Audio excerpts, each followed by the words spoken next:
సత్యం, ధర్మం, స్మరణ. నేను ధర్మంగా ఉన్నాను, నాకు ధర్మమే జరుగుతుందన్న గ్యారంటీ కృతయుగంలో ఉందేమో, కలియుగంలో లేదు. మహర్షులు ఎప్పుడో చెప్పారు ఆ విషయాన్ని. ఉండదు, నువ్వు సిద్ధంగా ఉండు అన్నారు అంతే. ఎందుకంటే ఎప్పుడు వ్యతిరేక శక్తుల ప్రభావం కలియుగంలో ఎక్కువ ఉంటుంది. మనం ఎంత బాగా చేసినా ఎవడో ఒకడు ఏదో అంటూనే ఉంటాడు. ఎందుకంటే మనకి మంచి పేరు రావడం వాడికి ఇష్టం లేదు. దానికి మనం ఏం చేస్తాం?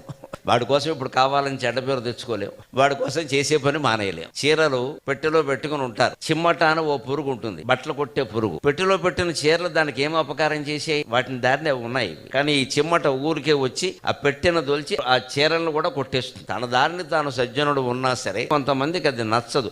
నచ్చకపోవడం వారి స్వభావం, దాన్ని మనం మార్చలేం. మనం నేర్చుకోవలసిందల్లా ఏమిటంటే ఆ నచ్చకపోవడం వల్ల వాడు ఏం చేస్తాడో వాటికి తగినట్టుగా మనం కవచాలు ధరించి ఉండాలి. ఆ కవచాల్లో చాలా ప్రధానమైనది భక్తి అనే కవచం. ఎన్ని ఆయుధాల నుంచైనా మనం రక్షించేది భక్తి అనే కవచం. అందుకే మనం పూజలన్నీ చిత్తశుద్ధిగా చెయ్యాలి.